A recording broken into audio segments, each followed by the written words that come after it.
Mi hija fue secuestrada y asesinada. Mi marido lloró hasta desmayarse. Yo, mientras abrazaba su pequeño y frío cuerpo, encontré inesperadamente en el bolsillo de su vestido un gemelo que mi marido siempre llevaba consigo.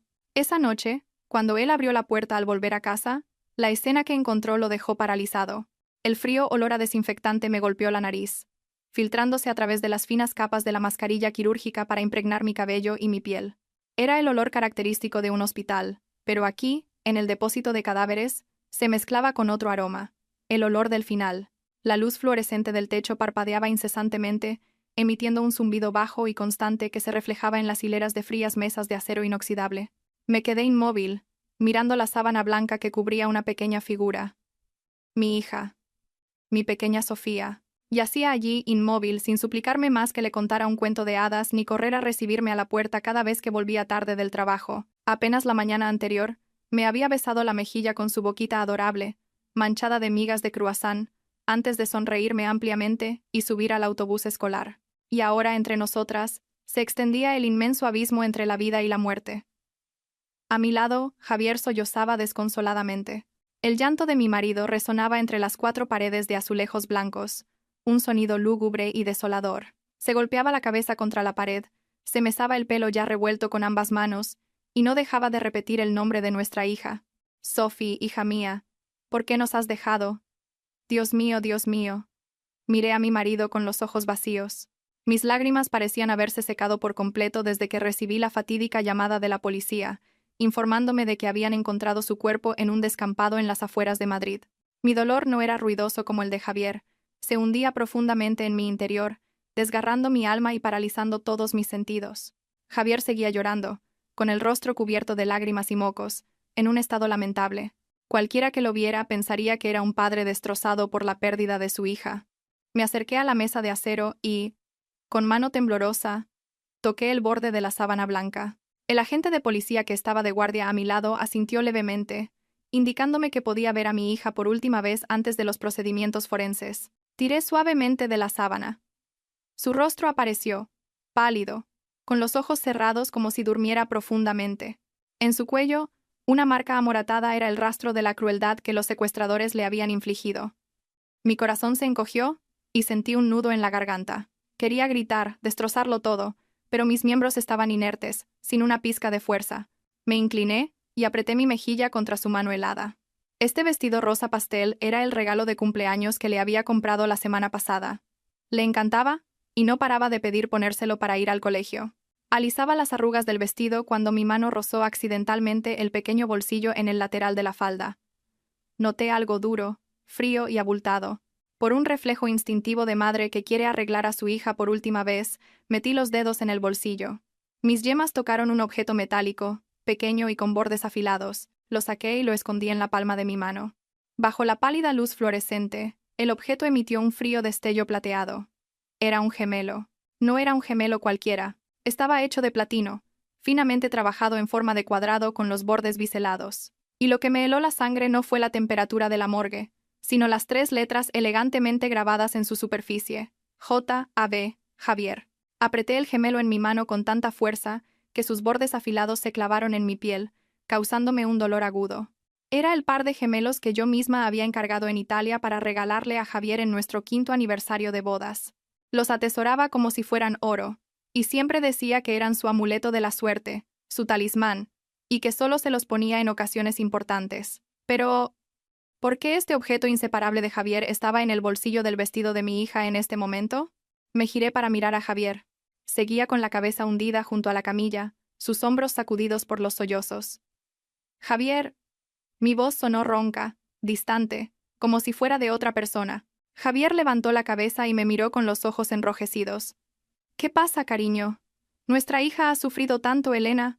¿Dónde estabas cuando secuestraron a Sofía a la salida del colegio? Pregunté, esforzándome por mantener la voz firme. Javier se quedó paralizado un segundo. Un instante fugaz que no pasó desapercibido para mí. Se secó la nariz y respondió entre sollozos. Ya se lo dije a la policía. Estaba en una reunión del consejo de administración en la empresa. Cuando la profesora me llamó, dejé la reunión a medias y corrí hacia allí. Mentira. Hoy era martes. Las reuniones del consejo de administración en su empresa siempre eran los lunes por la mañana. Además, esa mañana, antes de irse a trabajar, vi que llevaba una camisa blanca, pero sin estos gemelos. Dijo que hoy solo estaría en la oficina y no necesitaba arreglarse tanto. Entonces, ¿de dónde había salido este gemelo para acabar en el bolsillo de la niña? A Sophie la secuestraron a las 4 de la tarde. Si Javier no la había visto, ¿cómo podía estar este objeto allí? Una hipótesis aterradora comenzó a formarse en mi cabeza, creciendo como una nube negra que oscurecía toda mi razón. Miré al hombre al que había llamado mi marido durante los últimos 8 años.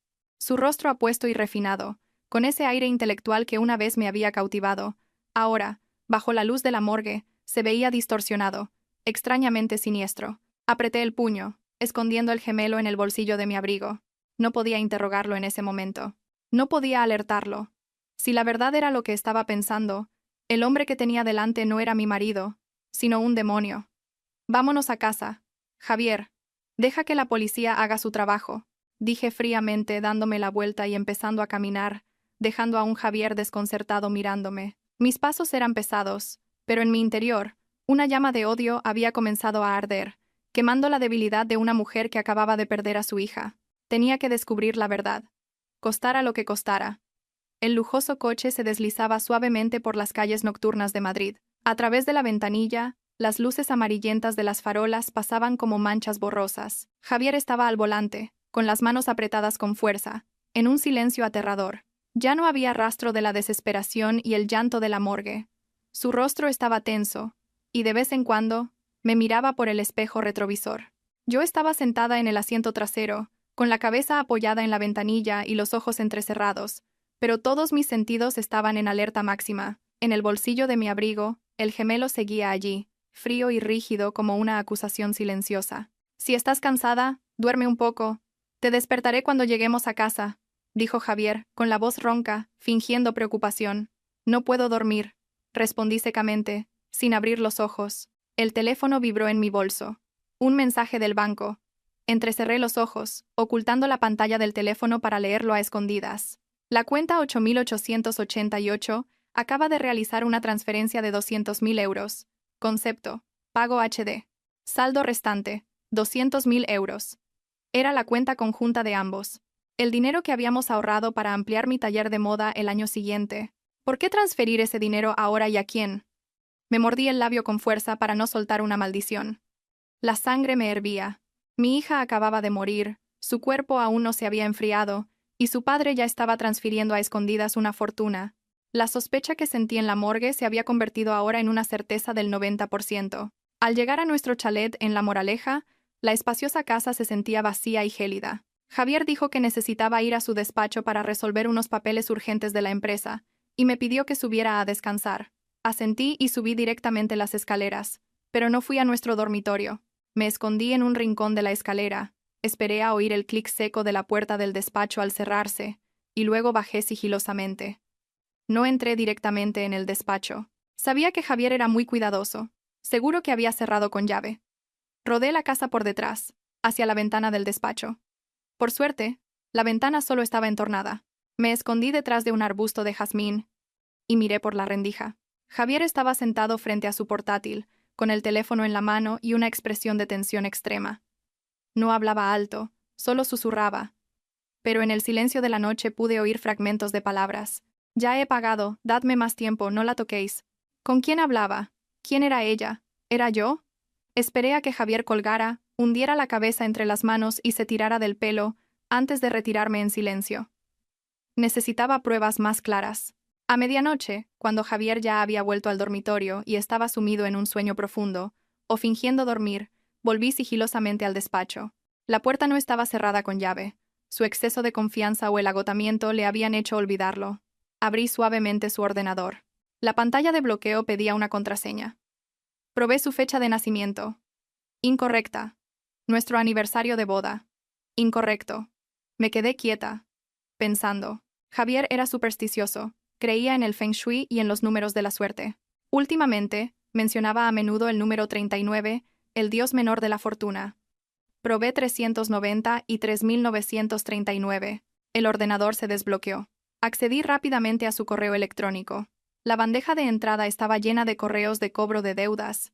No deudas bancarias, sino deudas de direcciones de correo extrañas con asuntos que apestaban a amenazas.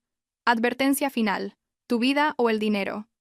Fecha límite: 12 de la noche. Abrí uno de los correos. Lo primero que vi fueron fotos de Javier sentado en un casino, su rostro demacrado, con ojeras profundas, sus ojos fijos en las cartas. El fondo era el de las alfombras rojas familiares del Casino Gran Madrid. Seguí bajando. Un contrato de préstamo escrito a mano, con su huella dactilar en tinta roja. El principal del préstamo: 400.000 euros. Interés sobre interés, la deuda total actual: 1.200.000 euros. La fecha del préstamo: justo un mes antes. La fecha de pago: hoy. Junto a ese, otro correo de una dirección anónima con un mensaje escueto: plan completado. Esperando el dinero. Borra los rastros. Me quedé atónita. Mis piernas temblaban tanto que tuve que agarrarme al borde del escritorio para no caer. 1.200.000 euros de deudas de juego. Y el momento en que empezó a pedir prestado coincidía con el momento en que empezó a comportarse de forma extraña, saliendo temprano y volviendo tarde, irritable sin motivo, y preguntándome constantemente sobre la situación financiera de la empresa. Un ruido fuera de la puerta me sobresaltó. Rápidamente, hice fotos de la pantalla con mi teléfono y apagué el ordenador. La puerta del despacho se abrió de golpe. Javier estaba allí, su sombra alargándose en el suelo de madera, su rostro en penumbra, sin expresión discernible. ¿Qué haces aquí a estas horas? Su voz era gélida, muy diferente a su fragilidad de la tarde. Me erguí frente a él. En ese momento, mi miedo había desaparecido, reemplazado por el desprecio. Saqué el gemelo de platino de mi bolsillo y lo dejé caer con fuerza sobre la pulida superficie de madera. El sonido del metal contra la madera resonó, un clic seco y nítido en la silenciosa noche. ¿Buscabas esto?, pregunté, mirándolo directamente a los ojos. Javier miró el gemelo, su expresión cambió de sorpresa a horror, y luego se puso blanco como el papel. Tartamudeó. «Esto, ¿cómo lo tienes?» Pensé que lo había perdido en la oficina. Estaba en el bolsillo del vestido de Sofía, dije, arrastrando cada palabra. En el bolsillo del vestido que llevaba cuando murió. Explícate. ¿Por qué tu objeto más preciado estaba en el bolsillo de nuestra hija cuando dijiste que no la habías visto en todo el día? Javier retrocedió un paso. Sus ojos se movían rápidamente, buscando una excusa. Seguro que fue ayer, mientras jugaba con ella en casa. Se me debió de caer en su bolsillo sin darme cuenta. Sí, seguro que fue eso. No saques conclusiones raras. Con Sofía muerta, estoy destrozado y tú me interrogas. ¿Destrozado? Esbocé una sonrisa amarga, una mueca torcida, tan destrozado que mientras llorabas transferías 200.000 euros a tus acreedores de juego. ¿Tan destrozado que te metiste en casinos hasta deber 1.200.000 euros? Javier se quedó boquiabierto. No podía creer que yo lo supiera todo tan rápido. La fachada de empresario exitoso y marido modelo se derrumbó de repente, revelando la verdadera naturaleza de un cobarde y un mentiroso. ¿Has espiado mi ordenador?, siseó, abalanzándose para agarrar el portátil. Retrocedí, aún agarrando mi teléfono. Ni se te ocurra tocarme. Ya he enviado todas las fotos a mi abogado, Arturo Morales. Si me haces algo, mañana todo Madrid sabrá tu verdadera cara. Javier se detuvo en seco. Me miró fijamente, sus ojos inyectados en sangre. Ya no era el marido sumiso de siempre. Frente a mí había una bestia acorralada. Eres muy lista, asintió, con un tono malicioso. Ya que lo sabes, no lo negaré más. Es verdad, debo dinero. Me amenazaron de muerte. Necesitaba el dinero para pagar. Eres mi esposa, tienes que salvarme. El dinero de tu fondo fiduciario, sácalo y paga mis deudas. Estás loco. No pude contenerme y cambié el tono. Ese dinero es de Sofía. El dinero que su abuelo le dejó. ¿Te lo gastas en el juego? ¿Y ahora quieres que saque el dinero de nuestra hija para pagar tus deudas? ¡Está muerta!, gritó Javier. Está muerta, así que ¿para qué sirve ese dinero? Para salvar a su padre, ¿para qué si no? No seas tan egoísta. Está muerta. Esas dos palabras salieron de su boca tan ligeras como una pluma. Sentí un escalofrío recorrer mi espalda. Una oleada de náuseas me subió por la garganta. Lo miré con el mismo asco que si mirara un montón de basura. «Lárgate», señalé la puerta. «Sal de esta casa ahora mismo». Javier intentó abalanzarse sobre mí, pero el timbre de la planta baja sonó estridentemente. Golpes atronadores en la puerta principal resonaron, acompañados de gritos feroces desde el exterior. «¡Abre la puerta! ¿Dónde está Javier? Sal aquí, que te voy a enseñar». El rostro de Javier perdió todo color. Temblaba de pies a cabeza y se giró para mirarme, con una expresión cobarde y suplicante. Elena es el cicatriz y su gente. Han venido. Sálvame, me van a matar. Los golpes en la puerta se hicieron más violentos, como si quisieran derribar la robusta verja de hierro del chalet. Las palabrotas y los insultos resonaban por todo el tranquilo vecindario. Miré el reloj de la pared. Las 2 de la madrugada. Javier se encogió, escondiéndose detrás de mí como un perro con el rabo entre las piernas, temeroso de ser golpeado. Agarró el borde de mi camisón, con la voz temblorosa. Elena, no abras la puerta. Llama a la policía, por favor. Aparté su mano, mirándolo con puro desprecio. ¿Llamar a la policía? Para que sepan que el marido de la dueña de la marca de moda Elena Castillo Diseños es un jugador endeudado relacionado con la mafia. ¿Quieres que pierda toda mi reputación?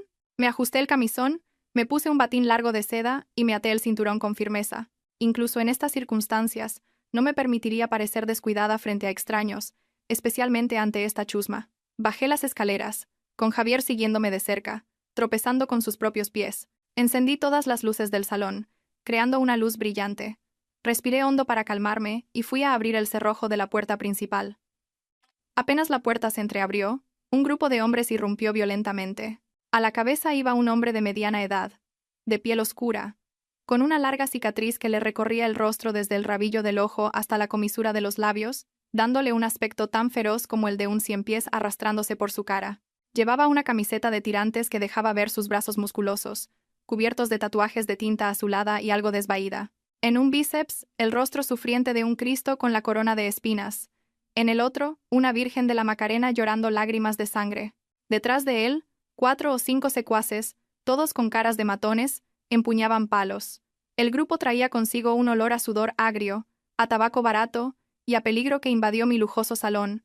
El hombre de la cicatriz, sin duda el cicatriz, caminó hasta el centro de la habitación, echó un vistazo a su alrededor y sonrió con desdén. Se dejó caer en mi caro sofá de diseño italiano y apoyó sus zapatos llenos de barro sobre la mesa de cristal. Vaya, vaya, una casa tan grande y elegante, y un moroso tan persistente, ¿eh? Dio una calada a su cigarrillo. Soltó una nube de humo y apagó la colilla directamente sobre mi impoluta alfombra de lana blanca. Miré la quemadura en la alfombra con el corazón encogido, pero mi rostro permaneció impasible. Me crucé de brazos, erguida, y mi voz sonó firme. ¿Quiénes son ustedes? Irrumpir en casa de alguien en mitad de la noche es ilegal. El cicatriz se echó a reír a carcajadas, y sus secuaces se unieron a él. ¿La ley? En este mundillo, el dinero es la ley. Tu maridito me debe 3 millones de euros, con papeles firmados y huella dactilar. ¿Pretendes asustarme con tu tonito de señora rica? Se giró para mirar a Javier, que se acurrucaba en un rincón de la escalera, con el rostro pálido como la cera. Sal de ahí, cobarde. ¿Vas a esconderte detrás de la falda de tu mujer para siempre? Javier se acercó tímidamente, juntando las manos en un gesto de súplica. Señor cicatriz, por favor, deme unos días. Estoy intentando conseguir el dinero. Mi hija acaba de fallecer. El cicatriz se levantó de un salto y le dio una bofetada a Javier con tal fuerza que cayó al suelo, con sangre brotando de la comisura de sus labios.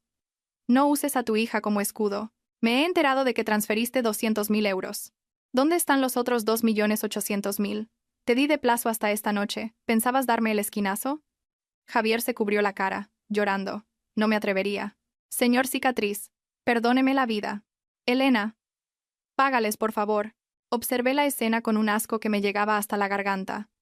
Mi marido, el hombre que una vez amé y respeté, ahora se arrodillaba a los pies de un matón, suplicando patéticamente. Uno de los secuaces de El Cicatriz se me acercó e intentó tocar el anillo de diamantes de mi mano. «¿Qué anillo más bonito, señora? ¿Por qué no se lo quita y paga una parte de la deuda de su marido?» Retrocedí un paso, mirándolo fijamente. «Quita tus sucias manos de encima». El Cicatriz hizo una seña a su hombre para que se apartara. Me miró fijamente, con una mirada depredadora. «Eres dura». «¿Eh? Bueno, por respeto a que acabas de perder a tu hija, no quiero ponérselo difícil a una mujer. Pero las deudas se pagan. Esta casa, el coche de ahí fuera y tu taller de moda, seguro que es suficiente para saldar la cuenta. Esta casa está a mi nombre.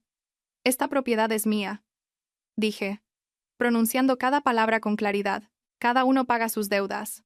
Si quieren cobrar, cóbrenselas a él, pero ni se les ocurra tocar un céntimo de lo mío». El Cicatriz entrecerró los ojos, Sacó una navaja automática de su cinturón, la abrió con un clic y golpeó la hoja brillante contra la mesa de cristal. Hablas muy bien, bonita, pero es ley de vida que la mujer pague las deudas del marido. Si no pagas, le sacaré un poco de sangre a tu maridito. O quizás te pida un dedo como garantía. Se levantó y caminó hacia mí. Javier seguía arrodillado en el suelo, sin atreverse a decir ni una palabra para defender a su mujer. Sabía que no podía enfrentarme a ellos directamente. Eran bestias salvajes, capaces de cualquier cosa. Necesitaba tiempo. Necesitaba protegerme para poder descubrir la verdad sobre la muerte de mi hija. ¡Alto!, grité, levantando la mano. De acuerdo, pagaré. El cicatriz se detuvo, sonriendo con suficiencia. Así me gusta. ¿Dónde está el dinero? 3 millones de euros no es una cantidad pequeña. No tengo tanto efectivo ahora mismo. Necesito vender algunas propiedades y sacar dinero de mis ahorros, dije, tratando de mantener la voz lo más calmada posible. Si me presionan demasiado, no tendré más remedio que llamar a la policía, y entonces todos nos hundiremos. ¿Quieren el dinero o quieren ir a la cárcel? El cicatriz reflexionó un momento. Sabía que yo tenía razón. Para una empresaria como yo, el dinero estaba en propiedades y mercancías. Nadie guarda millones en efectivo en casa. ¿Cuánto tiempo? Gruñó. 3 días. Ofrecí. En 3 días exactos, reuniré todo, el principal y los intereses. Un día, contraofertó. 3 días, insistí. Si no, pueden matarnos a los dos aquí mismo. Entonces no conseguirán ni un céntimo. La atmósfera en la habitación era tan tensa como la cuerda de un violín a punto de romperse. El cicatriz me miró fijamente a los ojos, como si midiera mi determinación. Finalmente, guardó la navaja y se echó a reír. De acuerdo. La señora Elena es una mujer de negocios, habla claro. Te doy 3 días. Dentro de 3 días, a esta misma hora, volveré. Si falta un céntimo, quemo esta casa. Se giró y le dio una patada en el trasero a Javier. Más te vale, perro. Tienes suerte de tener una mujer tan buena. Dicho esto, hizo un gesto, y toda la banda se retiró. El rugido de las motos se fue alejando. La habitación volvió a quedar en silencio. Javier se levantó a trompicones, con el rostro iluminado, y corrió a cogerme la mano. Gracias, Elena, gracias. Sabía que todavía me querías. Vende el terreno de la sierra y tendremos suficiente para pagar. Retiré mi mano y le di una bofetada con todas mis fuerzas, más fuerte que la de él cicatriz. Javier se llevó la mano a la mejilla, mirándome atónito. Ni sueñes que venderé mis tierras para pagar tus deudas. Lo miré con la mirada más fría que pude. Les prometí eso solo para que se fueran. ¿Y de dónde saldrá el dinero en 3 días? Balbuceó Javier, el miedo volviendo a sus ojos. Ese es tu problema. Me di la vuelta y subí las escaleras. A partir de este momento, ya no eres mi marido. Mañana presentaré la demanda de divorcio.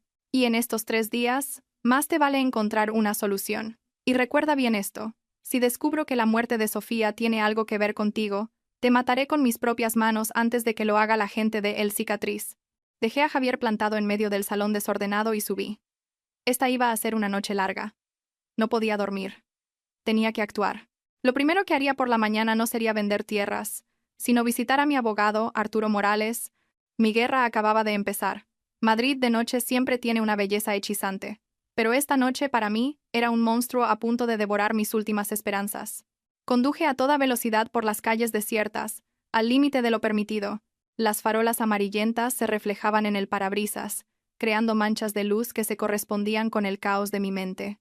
El reloj del salpicadero marcaba las 2:45 de la madrugada. Mi destino era el despacho del abogado Arturo Morales, en la 10ª planta de un antiguo edificio de oficinas en el distrito de Salamanca. Arturo era un amigo íntimo de mi padre. Tras la muerte de mi padre, me trató como a una hija y me ayudó enormemente a construir mi empresa de moda, Elena Castillo Diseños. En un momento tan crítico, él era la única persona en la que podía confiar plenamente. Aparqué en el garaje del edificio y subí en el ascensor. La luz del despacho de Arturo seguía encendida. Seguramente había recibido mi mensaje y las fotos que le envié antes y me estaba esperando. La puerta del despacho se abrió. Arturo estaba sentado detrás de su gran escritorio de roble, con su pelo cano y ojeras profundas tras sus gafas de leer. Al verme entrar, se levantó de un salto y se acercó rápidamente a mí. «Elena, hija, ¿estás bien? ¿Ese desgraciado te ha hecho algo?» La voz de Arturo temblaba de preocupación. Negué con la cabeza, conteniendo un sollozo que amenazaba con escapar. No podía llorar. No era momento para la debilidad. «Estoy bien, Arturo. Pero no tenemos mucho tiempo». Puse mi bolso sobre el escritorio, Saqué el gemelo de platino y lo coloqué frente a él. ¿Qué es esto? Arturo frunció el ceño, cogiendo el gemelo para examinarlo bajo la luz de la lámpara. El gemelo de Javier, dije con voz gélida. Lo encontré en el bolsillo del vestido de Sofía en la morgue. Javier mintió diciendo que estaba en una reunión cuando secuestraron a la niña, pero este objeto estaba con ella. Arturo, sospecho que Javier está implicado en la muerte de Sofía. Arturo se quedó petrificado. Su mano tembló, haciendo que el gemelo cayera sobre el escritorio con un sonido seco. Me miró con los ojos llenos de incredulidad. ¿Lo dices en serio? Es su padre. ¿Cómo podría ser tan monstruoso? Ojalá me equivocara. Reí con amargura. Pero las fotos que te he enviado.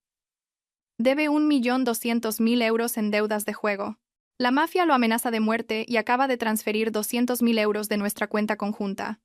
Todo coincide de una forma aterradora, Arturo. Arturo se quedó pensativo, se quitó las gafas, las limpió y suspiró profundamente. Paseó por la habitación, con expresión preocupada. Si tus sospechas son ciertas, este caso es mucho más complicado que un simple crimen. Necesitamos pruebas irrefutables. Esas capturas de pantalla de los correos solo demuestran que tiene deudas, pero no son suficientes para acusarlo de asesinato o de ser cómplice de un secuestro. Se detuvo y pulsó un botón en el interfono de su escritorio. Voy a llamar a alguien. Es el mejor que conozco. Unos 20 minutos después, la puerta del despacho se abrió de nuevo y entró un hombre. Tendría unos 35 o 36 años, alto, de complexión fuerte y piel curtida por el sol y el viento. Llevaba una chaqueta de cuero desgastada, vaqueros descoloridos y unas zapatillas viejas. Pero lo más llamativo de su rostro eran sus ojos. Unos ojos brillantes, agudos como cuchillos, que parecían penetrar en el alma de la persona que tenía enfrente. Te presento a Marcos, dijo Arturo. Marcos fue inspector jefe de la Brigada de Homicidios. Se retiró el año pasado por motivos personales y ahora trabaja como detective privado. Marcos asintió a modo de saludo, sin efusividad pero sin frialdad. Se sentó frente a mí, su mirada recorrió rápidamente el gemelo sobre la mesa. Hola, señora Castillo. Arturo me ha puesto al corriente. Lamento mucho su pérdida. Gracias, respondí en voz baja. ¿Podría contarme con detalle todo lo que pasó desde que encontró este gemelo? Cuanto más detallado, mejor. No omita nada, por pequeño que parezca. Empecé a relatarlo todo. Hablé de la actitud de Javier en la morgue, de su torpe mentira, de los correos de cobro de deudas y de la visita de El Cicatriz y su banda. Marcos escuchó atentamente, sin interrumpirme ni una sola vez. De vez en cuando, tomaba notas en una pequeña libreta. Cuando terminé de hablar, Marcos guardó silencio durante un largo rato. Cogió el gemelo y lo hizo girar entre sus dedos. Señora Castillo, su intuición es muy buena, dijo Marcos con voz grave y tranquilizadora. El comportamiento de su marido es extremadamente sospechoso. Los jugadores endeudados, cuando se ven acorralados, suelen perder toda humanidad. Pero para afirmar que mató a su propia hija, necesitamos más que suposiciones. Marcos sacó una pequeña caja del bolsillo de su chaqueta y la puso sobre la mesa. Dentro había varios dispositivos electrónicos diminutos. Del tamaño de un botón. Esto es un dispositivo de escucha y un localizador GPS profesional. La batería dura una semana y es muy difícil de detectar. Busque la manera de colocarlo en su coche, en su maletín y en lugares discretos del despacho de su marido. Luego sacó lo que parecía un bolígrafo normal. Y esto es una cámara espía camuflada. Póngala en el portalápices de su escritorio. Graba automáticamente cuando detecta movimiento. Sostuve esos dispositivos en mi mano, sintiendo como si estuviera sosteniendo las armas para una batalla a vida o muerte. Señor Marcos, quiero contratarlo para que investigue a Javier. Quiero saber a dónde va, qué hace y con quién se reúne en los próximos 3 días. El dinero no es un problema. Marcos me miró directamente a los ojos. En su mirada vi empatía y la determinación de un policía de vocación. Acepto este caso no por el dinero, sino porque odio a la gente que hace daño a los niños. Esté tranquila, no le quitaré el ojo de encima 24 céntimos. Discutimos más a fondo el plan de acción. Marcos me enseñó a instalar la aplicación de seguimiento en un teléfono secundario, a mantener la calma frente a Javier y a crear situaciones para hacerlo caer en la trampa. Cuando salí del despacho del abogado, el cielo empezaba a clarear. La ciudad se desperezaba, preparándose para un nuevo día ajetreado. Pero para mí, hoy comenzaba una cacería. Y la presa era el hombre con el que había compartido mi vida. Regresé a casa a las 6 de la mañana. El chalet seguía en silencio. Javier probablemente seguía durmiendo, o fingiendo dormir para evitar la cruda realidad. Entré en el garaje, eché un vistazo a mi alrededor para asegurarme de que no había ningún empleado cerca. Con las manos ligeramente temblorosas pero con determinación, saqué el localizador GPS que Marcos me había dado. Me deslicé bajo el Mercedes de Javier. El olor a gasolina y polvo me invadió. Busqué un lugar discreto en el chasis, donde fuera menos probable que se mojara al lavar el coche, y coloqué el dispositivo gracias a su potente imán. Un pequeño clic sonó. Uno menos. Salí, me sacudí el polvo de la ropa y subí directamente al despacho de Javier. La puerta estaba entornada. Entré sigilosamente. La habitación estaba desordenada, con papeles esparcidos por todas partes y el cenicero lleno de colillas. Rápidamente, coloqué el bolígrafo con cámara en el portalápices, apuntando hacia la silla de Javier. Luego pegué un micrófono bajo el escritorio y otro detrás de un cuadro en la pared. Mi corazón latía con fuerza. La emoción y el miedo a ser descubierta me hacían sudar a mares. Nunca pensé que algún día tendría que hacer cosas de espía en mi propia casa. Justo al salir del despacho, me encontré con Javier en el pasillo. Llevaba un pijama arrugado, tenía ojeras, barba de varios días y un aspecto deplorable. ¿De dónde vienes tan temprano?, preguntó con voz ronca. Fui a ver al abogado. El rostro de Javier cambió. ¿De verdad? ¿De verdad has presentado la demanda de divorcio? ¿Creías que bromeaba? Respondí fríamente. Pero eso lo discutiremos más tarde. Ahora necesito hablar contigo sobre la deuda. Los ojos de Javier se iluminaron con un rayo de esperanza. Corrió tras de mí al salón. ¿Vas a ayudarme, Elena? Sabía que no me abandonarías. Me senté en el sofá, crucé las piernas y lo miré con superioridad. No voy a ayudarte a pagar la deuda. Solo quiero mantenerte con vida el tiempo suficiente para que firmes los papeles del divorcio y liquidemos los bienes. No quiero tener problemas legales con un cadáver. Saqué un fajo de billetes de mi cartera, unos 20.000 euros, y los tiré sobre la mesa. Toma esto y dáselo a esa gente como pago de intereses, para que te den un respiro de unos días. Los 1.200.000 euros del principal, te las arreglas tú. Te doy tiempo para que vendas esos terrenos que tienes en el pueblo. Javier cogió el dinero. Sus manos temblaban mientras lo contaba. Me miró con una mezcla de gratitud y miedo. Gracias, Elena. Los llamaré ahora mismo. Te prometo que venderé los terrenos para pagar. Sonreí con desdén. Me levanté y me fui. En realidad, sabía perfectamente que esos terrenos pedregosos del pueblo de Javier no valían casi nada, pero necesitaba darle una falsa esperanza para que bajara la guardia. Cuando una persona cree que está a salvo, es más fácil que cometa un error. Fui a mi habitación, cerré con llave y abrí mi teléfono. La aplicación conectada a las cámaras y micrófonos ya funcionaba. En la pantalla, la imagen del despacho de Javier apareció nítida. Javier entró en la habitación y cerró la puerta. Se dejó caer en la silla, suspirando. Cogió el fajo de dinero que le di, lo contó una y otra vez, y luego cogió el teléfono y marcó un número. Me puse los auriculares y contuve la respiración. «¿Ricardo?» La voz de Javier llegó a través de los auriculares. «He conseguido algo de dinero. Llévaselo a la gente de la Serpiente Blanca para pagar los intereses. Diles que me den unos días. Estoy engañando a mi mujer para que venda unos terrenos». «¿Ricardo?» Ese nombre me sonaba. Rebusqué en mi memoria. Ah, sí. Ricardo era el antiguo jefe de contabilidad de mi empresa. Lo despedí hace 6 meses por malversación de fondos. ¿Por qué Javier contactaba con él? ¿Y quiénes eran la Serpiente Blanca? Javier guardó silencio, escuchando lo que decían al otro lado. Luego, gritó. «Ya lo sé, no me amenaces». Lo de Sophie fue un accidente. Yo no os dije que la matarais, solo os dije que la secuestrarais para asustar a Elena y que soltara el dinero. ¡Qué cabrón se pasó de la raya! Me quedé helada. El teléfono casi se me cae de las manos.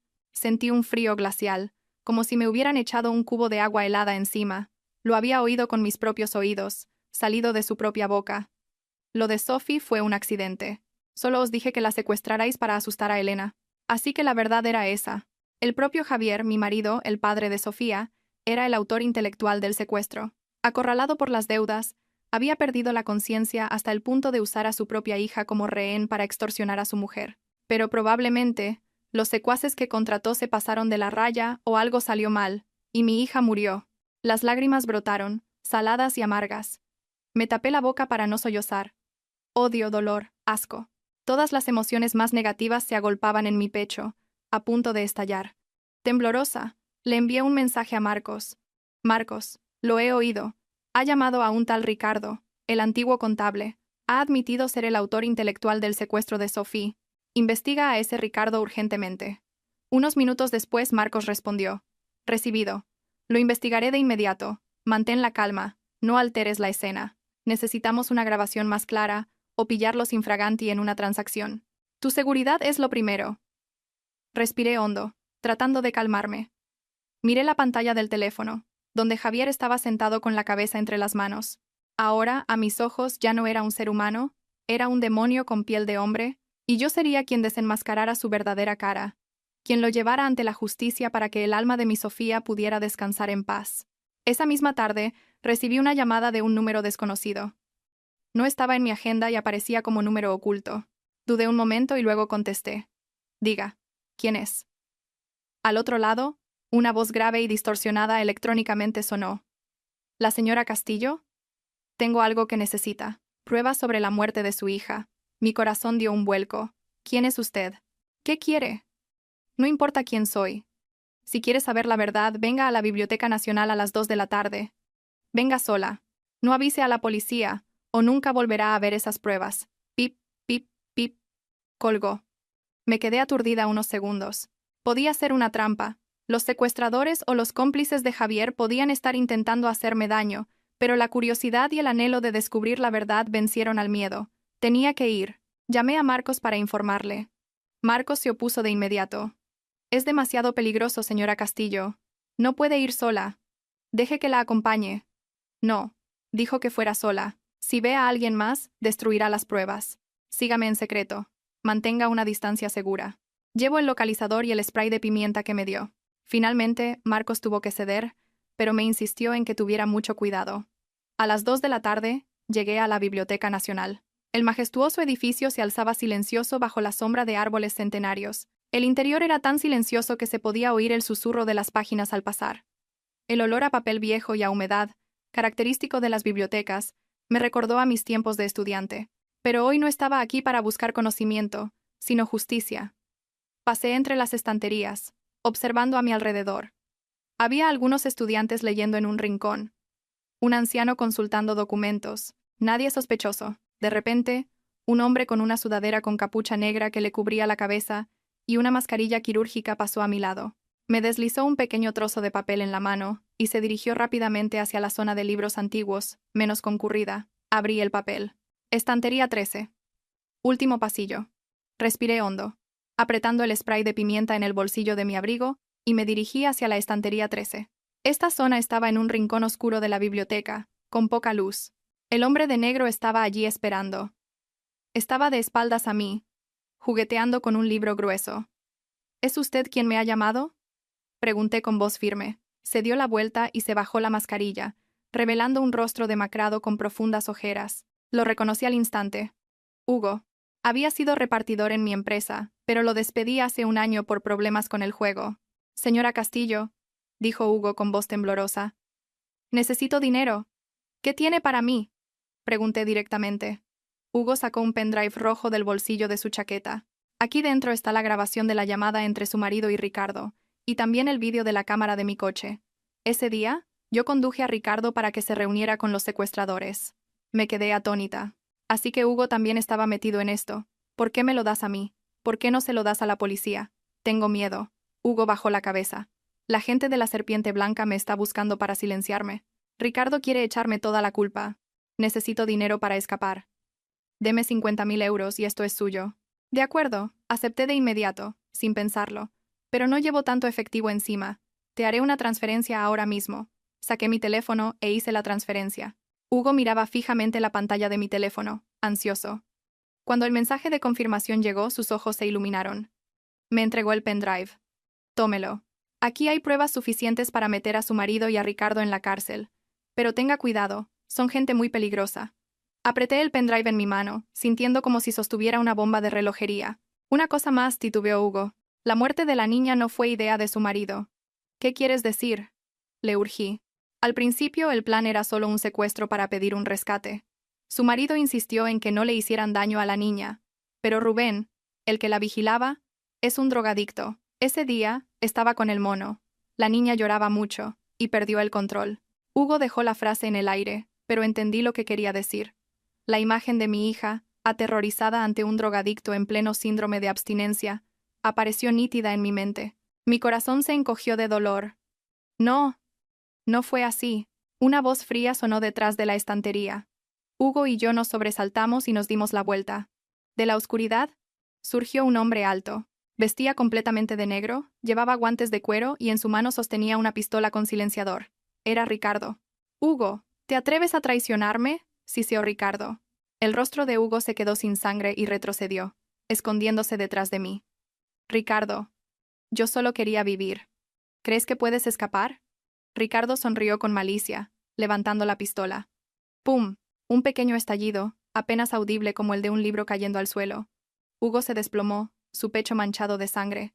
Me miró con los ojos muy abiertos, su mano aún apuntando hacia Ricardo. Grité, intentando correr, pero mis piernas estaban paralizadas por el miedo. Ricardo me apuntó con la pistola, acercándose. «Dame el pendrive, señora Castillo», ordenó. «Ni lo sueñes». Retrocedí, apretando el pendrive. Ricardo se abalanzó para arrebatármelo.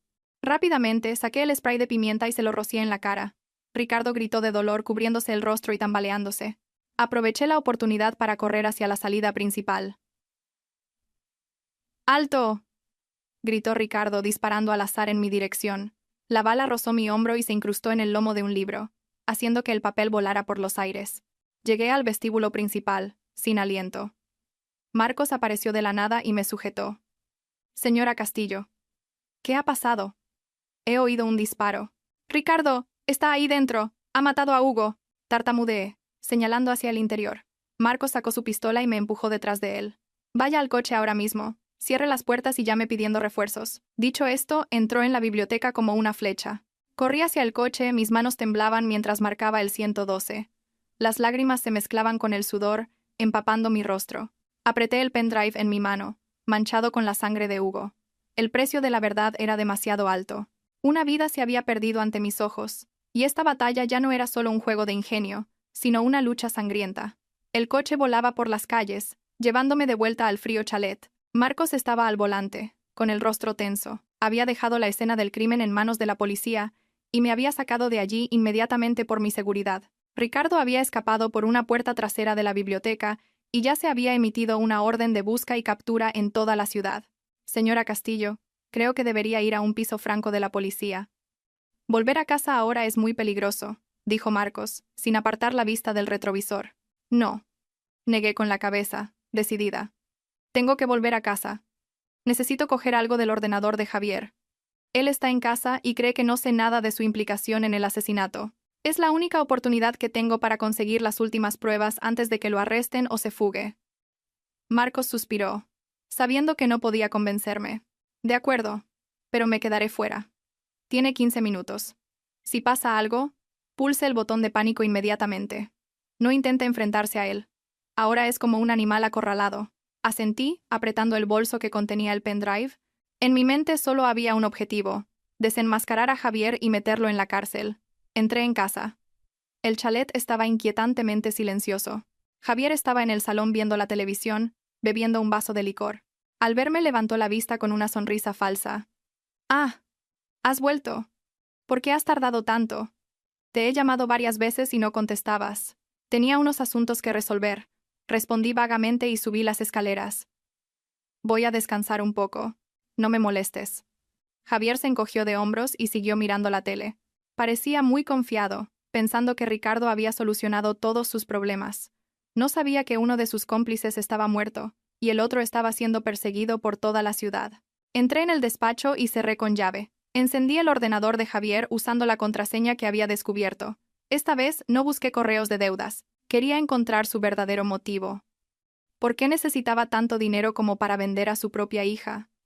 ¿Era solo por las deudas o había algo más? Utilicé un software de recuperación de datos que un amigo hacker de Marcos había instalado en otro pendrive para mí. En pocos minutos, archivos y fotos que habían sido borrados permanentemente comenzaron a aparecer. Mi corazón se encogió al ver esas fotos. Eran fotos de Javier con una chica muy joven, guapa y atractiva. Se abrazaban apasionadamente en la playa, durante esos viajes de negocios de los que me hablaba. Y lo que fue aún más terrible, ecografías de un feto.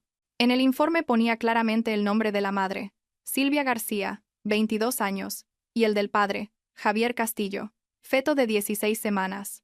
Un niño. Me quedé en shock. así que tenía una amante y estaba a punto de tener un hijo para continuar su linaje. Esa era la razón por la que necesitaba una suma de dinero tan grande. Quería saldar todas sus deudas, divorciarse de mí y llevarse el dinero del fondo fiduciario de Sofía para empezar una nueva vida con su joven amante y su preciado hijo. La muerte de Sofía fue el resultado de la codicia y la bajeza de su padre. Él veía a mi hija como una mercancía, un obstáculo en su camino hacia una nueva felicidad. La puerta del despacho empezó a temblar violentamente. Golpes atronadores.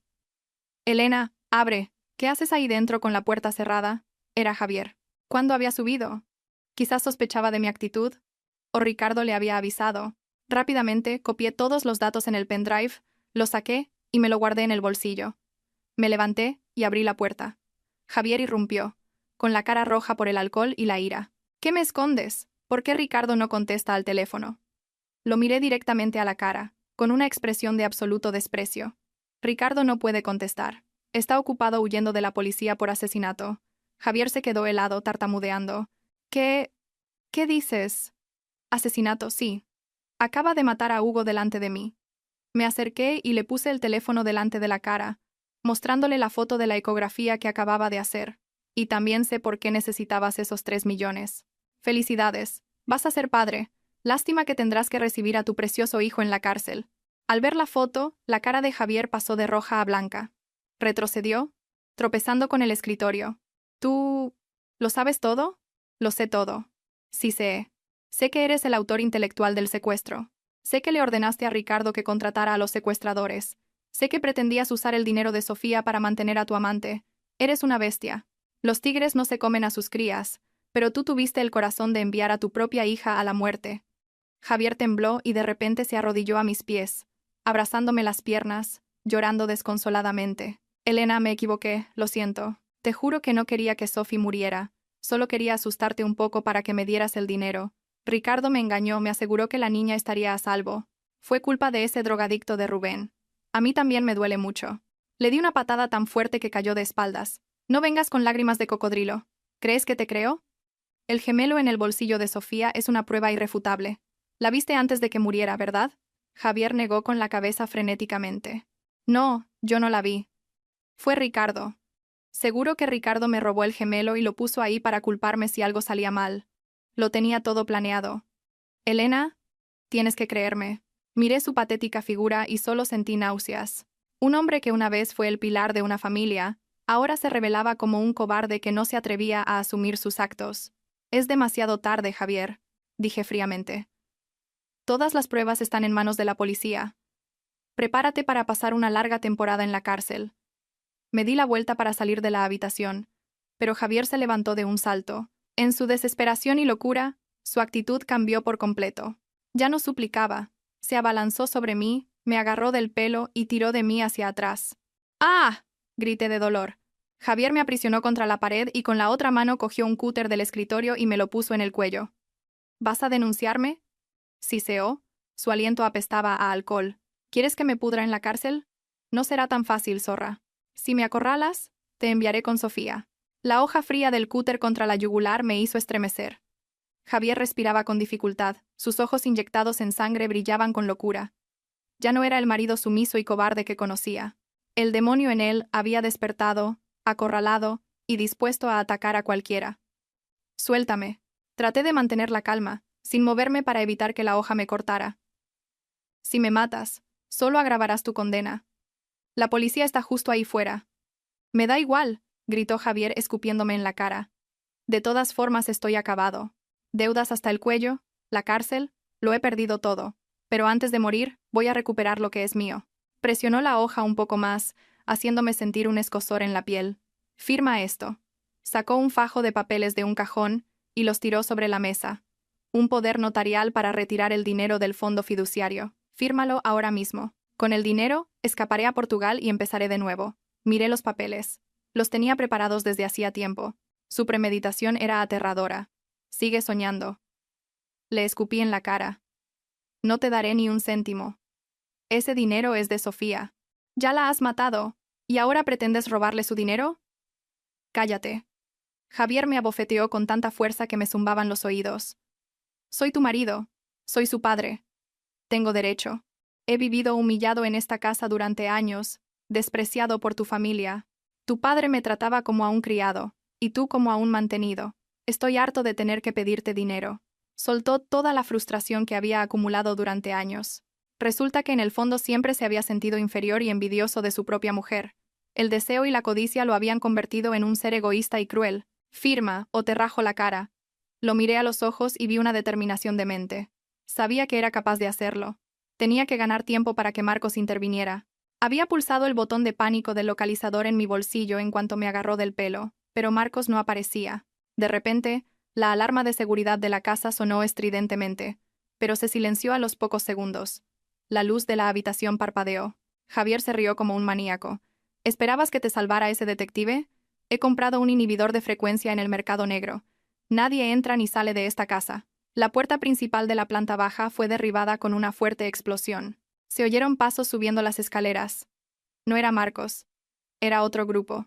La puerta del despacho fue derribada de una patada. El cicatriz y sus secuaces irrumpieron, armados con machetes y barras de hierro.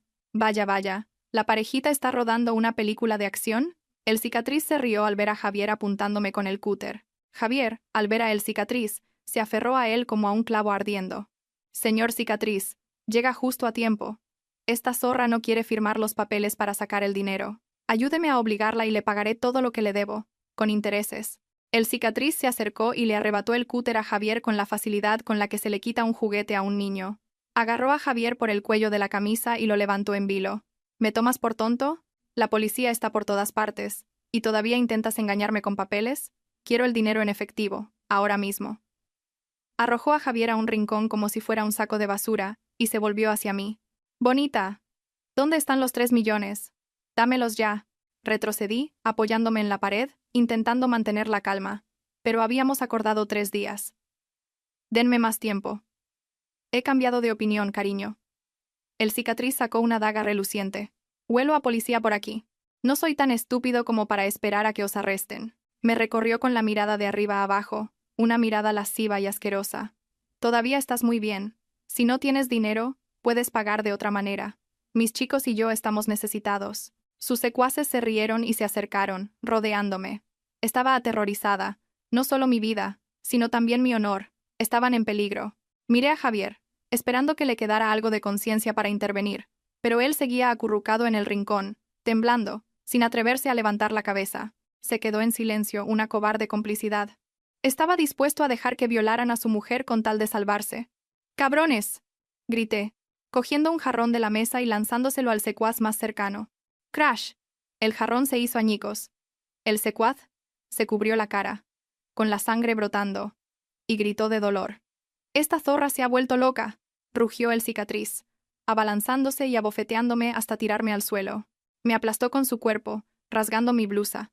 Luché, arañé su cara, le mordí la mano, pero la fuerza de una mujer no podía competir con la de un matón corpulento. ¡Socorro! ¡Javier, sálvame!, grité desesperada. Javier seguía inmóvil, con la cabeza gacha, tapándose los oídos para no oír los gritos de su mujer. En ese momento de humillación, me di cuenta de que el hombre que una vez amé había muerto hacía mucho tiempo. El que estaba sentado allí era solo un cuerpo sin alma, podrido y corrupto. Cuando la mano áspera de el cicatriz tocó mi piel, el terror me invadió, haciéndome sentir que iba a desmayarme. Pero la imagen de Sofía, yaciendo fría en la morgue, apareció en mi mente como un rayo. No podía morir aquí. No podía dejar que estas bestias me humillaran. Tenía que vivir para conseguir justicia para mi hija. A tientas, en el suelo, encontré un trozo afilado del jarrón roto. Con todas mis fuerzas se lo clavé en el muslo. ¡Arg! El cicatriz gritó como un cerdo al que sacrifican, soltándome para agarrarse la pierna sangrante. Me levanté a trompicones, ajustándome la ropa hecha jirones. «¡Matadla! ¡Matad a esa zorra!», gritó el cicatriz señalándome. Sus secuaces se abalanzaron sobre mí como una manada de lobos hambrientos. Retrocedí hacia la ventana, dispuesta a saltar, aunque sabía que era un segundo piso. Justo en ese momento, una fuerte explosión sacudió la habitación. La puerta del despacho voló por los aires, arrancada de sus bisagras. Una figura entró como un rayo, lanzando una espectacular patada giratoria al secuaz que estaba a punto de agarrarme. El hombre salió despedido, se golpeó la cabeza contra la pared y quedó inconsciente. Era Marcos. Llevaba un chaleco antibalas y empuñaba una porra eléctrica. Sus ojos ardían. Detrás de él, decenas de agentes de las fuerzas especiales, fuertemente armados, irrumpieron. «Policía, todos quietos, suelten las armas». El sonido del megáfono resonó, autoritario. La banda de El Cicatriz entró en pánico. Intentaron resistirse, pero ante los cañones de las armas, no tuvieron más remedio que soltar sus machetes y levantar las manos. El Cicatriz, a pesar de su herida, intentó levantarse y cogerme como rehén. Pero Marcos fue más rápido. Se abalanzó sobre él. Con un movimiento de artes marciales le retorció el brazo, le quitó el arma y lo inmovilizó en el suelo. «¡Suéltame! ¡Os voy a denunciar!», gritó el Cicatriz, desesperado. «Guárdate eso para el juez», dijo Marcos fríamente, esposándolo. En el rincón, Javier, al ver a la policía, se orinó encima del miedo. Se arrastró bajo el escritorio, temblando como una hoja. Un agente se acercó y lo sacó de allí. Javier Castillo queda detenido como autor intelectual de secuestro con resultado de muerte. «Es un error. Yo no maté a nadie. Soy una víctima», lloriqueaba Javier, pero las firmes manos del agente ya le habían puesto las frías esposas. Marcos se me acercó, se quitó la chaqueta y me la puso sobre los hombros, cubriendo mi estado lamentable. «¿Está bien, Elena? Siento haber llegado tarde». Su inhibidor interfirió con la señal del localizador. Tardé un poco en desactivar la seguridad. Miré a Marcos. Las lágrimas brotaron, pero esta vez eran de alivio. «Gracias, Marcos. Llegaste justo a tiempo». Miré a Javier mientras se lo llevaban. Se giró para mirarme, con una expresión de odio y súplica, pero yo solo le devolví una mirada fría e indiferente. «Se acabó, Javier. La función ha terminado». El caos del chalet fue dando paso al orden bajo el control de la policía. El equipo forense comenzó a trabajar, recogiendo huellas y pruebas. El ordenador con los oscuros secretos de Javier fue presentado. Me llevaron a una ambulancia para que me curaran la herida del cuello. Sentada en la ambulancia, mirando la casa que una vez fue un hogar feliz, ahora en ruinas, sentí un vacío inmenso. La pesadilla con Javier y el Cicatriz había terminado, pero sabía que la lucha no había acabado. Las palabras de Hugo antes de morir seguían resonando en mis oídos. La muerte de la niña no fue idea de su marido, el drogadicto Rubén, y el misterioso gemelo. Si Javier decía la verdad y él no había visto a la niña y Ricardo le había tendido una trampa, ¿quién había matado directamente a Sofía? ¿Fue simplemente un accidente del drogadicto? ¿O había una fuerza oscura detrás? Apreté los puños. No me detendría hasta encontrar a quien le había quitado la vida a mi hija. Fuera quien fuera, se escondiera donde se escondiera, lo sacaría a la luz. Marcos se acercó a la ambulancia y me dio una botella de agua. «Beba un poco. Recupere fuerzas para seguir luchando. Presiento que este caso todavía tiene muchos cabos sueltos». Cogí la botella y asentí con firmeza. «Es verdad, Marcos. Mañana quiero estar presente en el interrogatorio de Ricardo y Rubén. Quiero mirarlos a los ojos y preguntarles qué dijo mi hija en sus últimos momentos». Marcos me miró con preocupación, pero finalmente asintió. «De acuerdo. Lo arreglaré. Pero tiene que estar preparada mentalmente. Lo que va a oír puede ser muy duro». Sonreí con amargura. ¿Hay algo más duro que perder a un hijo? Ya he estado en el infierno, ya no le tengo miedo a ningún demonio. Los coches de policía, con sus sirenas a todo volumen, se llevaron a los sospechosos. Esta noche, Madrid seguía siendo una ciudad bulliciosa, pero en mi corazón se estaba formando una nueva tormenta. Una tormenta llamada justicia. La comisaría central de policía yacía en silencio en la noche. El largo pasillo, iluminado por una luz blanca y fría, acentuaba la atmósfera de tensión. Estaba sentada en un duro banco de madera fuera de la sala de interrogatorios. Tenía las manos tan apretadas que los nudillos se me habían puesto blancos. El reloj de la pared marcaba las 3 de la madrugada, pero no sentía sueño. La adrenalina mezclada con el dolor y el odio creaba un cóctel amargo de emociones. Marcos salió de la sala de interrogatorios número 1, con un grueso expediente en la mano. Su rostro estaba tenso y cansado, pero sus ojos seguían tan afilados como siempre. «Señora Castillo, puede entrar, pero le repito, solo puede escuchar y observar a través del espejo unidireccional. No se altere». Asentí, me levanté, me arreglé la ropa y respiré hondo. Seguí a Marcos a la sala de observación. Al otro lado del cristal, Javier estaba sentado con la cabeza hundida sobre la mesa, esposado a la silla. Parecía más demacrado y patético que nunca. Frente a él, el inspector López, jefe de la brigada de homicidios, un hombre de rostro severo. «Javier Castillo, relate de nuevo todos los hechos. ¿Cuál fue su motivo? ¿Cuál fue su papel en la muerte de la pequeña Sofía?» La voz del inspector López resonó firme, a través del altavoz. Javier levantó la cabeza, con el rostro cubierto de lágrimas, y dijo con voz temblorosa: «Inspector, soy inocente. Juro que no maté a mi hija. Solo contraté a gente para que la secuestraran y asustar a mi mujer para que me diera dinero para pagar una deuda. Debía 3 millones de euros. La mafia amenazaba con matarnos a todos. Estaba desesperado. ¿A quién contrató? ¿Cuál era el plan?», continuó el inspector. «Se lo pedí a Ricardo, el antiguo contable de mi mujer. Él también necesitaba dinero. Me puso en contacto con un grupo que se dedicaba a cobrar deudas y a secuestros. Les di 100.000 euros por adelantado y les dije que se llevaran a Sofía y la escondieran unos días. Les insistí una y otra vez en que la cuidaran bien, que no le hicieran daño, que la liberaran en cuanto mi mujer pagara». Javier sollozó, golpeándose el pecho. «Soy un padre terrible, pero no soy un asesino. Quería mucho a mi Sophie. Pensaba llevarlas de viaje para compensarlas cuando tuviera el dinero. No me imaginé que esos cabrones la matarían». Yo, al otro lado del cristal, observaba su tardío arrepentimiento con el corazón helado.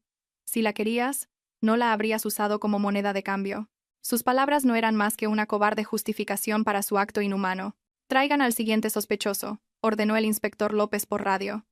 La puerta de la sala se abrió, y 2 agentes trajeron a un joven delgado y demacrado, con el rostro lleno de llagas. Era Rubén, el que vigilaba a Sofía. Lo habían arrestado en un sórdido motel de las afueras mientras estaba drogado. Rubén se sentó, temblando, con la mirada perdida. El síndrome de abstinencia lo torturaba. «Rubén Vargas, ¿sabes que te enfrentas a la pena de muerte?». El inspector López golpeó la mesa, haciendo que Rubén se sobresaltara. «¡Habla! ¿Quién mató a la niña?». Rubén se encogió, balbuceando. «No fui yo, inspector, no fui yo. Yo solo vigilaba. Lo juro por mi vida, no le puse un dedo encima». «Si no fuiste tú, ¿quién fue?», gruñó el inspector. «Ricardo lo ha confesado todo. Dice que estabas con el mono y la estrangulaste accidentalmente». «Ricardo miente, me está calumniando», gritó Rubén, escupiendo. «Es verdad que ese día me drogué, pero me quedé dormido. Cuando desperté, la niña ya estaba muerta». «¡Mientes!», gritó el inspector. «En la escena solo estabais tú y la niña. Si no la mataste tú, ¿quién fue?». Rubén se agarró la cabeza. Desesperado. Había otra persona. Una tercera persona, lo juro. Mientras estaba medio dormido, vi entrar a un tipo. Iba todo de negro, con mascarilla. Se movía como un gato, sin hacer ruido. Contuve la respiración, pegada al cristal. «¿Una tercera persona?». Continúa. La voz del inspector se suavizó un poco. Ese tipo se acercó a la niña. Sofía estaba llorando, llamando a su madre. Cuando lo vio, se cayó de repente. Lo miró con los ojos muy abiertos, y dijo, «Tú eres el señor que le arregló el ordenador a papá». Rubén se detuvo, jadeando. «¿Y luego?». El tipo se quedó quieto un momento, luego se quitó la mascarilla y le sonrió. «Una sonrisa aterradora, inspector», le dijo. «Qué buena memoria tienes, pequeña. Lástima que sepas demasiado». ¿Y después? Después sacó un hilo de pescar, fino como un cabello, y la estranguló. Fue muy rápido, apenas unos segundos. La niña no tuvo tiempo ni de gritar. Lo hizo como un profesional. Me quedé atónita, tuve que apoyarme en Marcos para no caer. «K.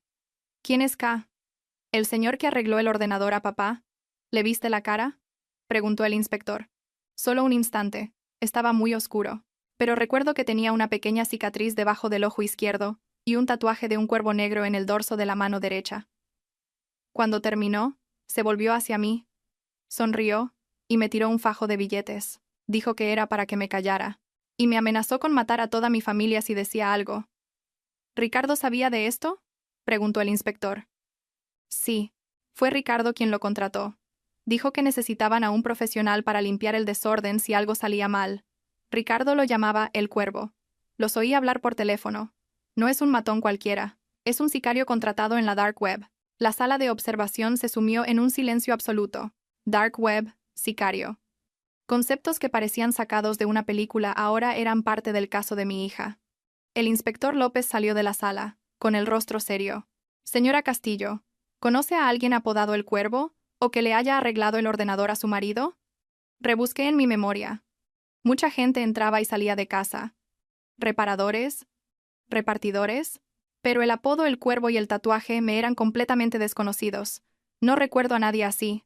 Negué con la cabeza, desesperada. pero Sofía lo reconoció. Eso significa que ya había estado en casa y había hablado con ella.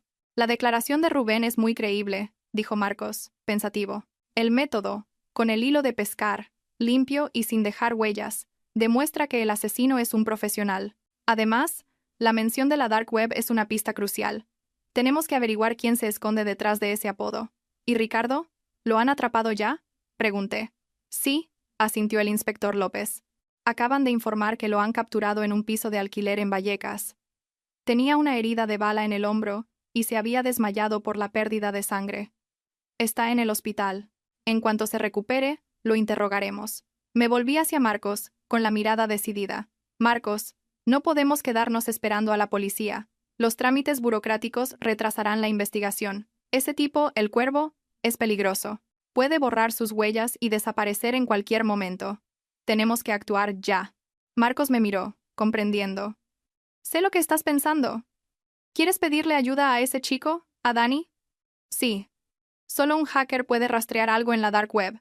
Tenemos que ir a verlo ahora mismo. El coche de Marcos se detuvo frente a un viejo bloque de apartamentos en Vallecas, un barrio conocido por sus laberínticas y complejas callejuelas. Subimos al 5.º piso por un pasillo oscuro que apestaba a humedad y comida rancia. Marcos llamó a la puerta de un apartamento destartalado con un ritmo particular. 3 golpes largos, 2 cortos. La puerta metálica se entreabrió, revelando un rostro demacrado con unas gafas gruesas y el pelo largo recogido en una coleta. Era Dani, un famoso hacker de sombrero gris que había puesto en jaque a varias grandes corporaciones. Entrad, rápido, dijo Dani con voz ronca, haciéndonos pasar y cerrando la puerta de golpe. El apartamento de Dani era un mundo aparte. Desordenado, lleno de envases de fideos instantáneos y latas de refresco, pero equipado con un impresionante sistema informático, con varias pantallas grandes y pequeñas que mostraban líneas de código en constante movimiento. El zumbido de los ventiladores era como el de un motor de avión.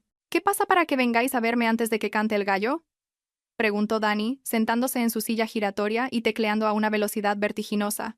Marcos dejó sobre la mesa una fotocopia de la declaración de Rubén y le resumió la situación. Necesitamos que encuentres la identidad de un tipo apodado El Cuervo. Opera en la Dark Web. Acepta contratos de asesinato. La única pista es que tiene relación con Ricardo y probablemente ha cobrado en criptomonedas. Dani se ajustó las gafas. Sus ojos brillaron con interés. Para gente como Dani, cuanto más difícil es el reto, más estimulante. La Dark Web, interesante. A ver, si es un sicario profesional, no usará canales de comunicación normales. Usará foros privados o mercados negros anónimos. Dani comenzó a trabajar. Ventanas negras aparecieron en la pantalla. Accedió a navegadores que la gente normal ni siquiera sabe que existen. Lugares donde se vendía de todo, desde drogas y armas hasta información personal y vidas humanas. Buscaré palabras clave relacionadas con el secuestro o la limpieza, murmuró Dani. Suelen usar códigos para las transacciones. Después de casi una hora de tensión, Dani exclamó de repente. ¡Bingo!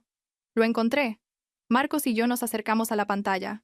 Era una publicación en un foro privado llamado Reino de las Sombras. Estaba escrita en un código extraño, pero Dani usó un software para descifrarla. Contenido de la publicación.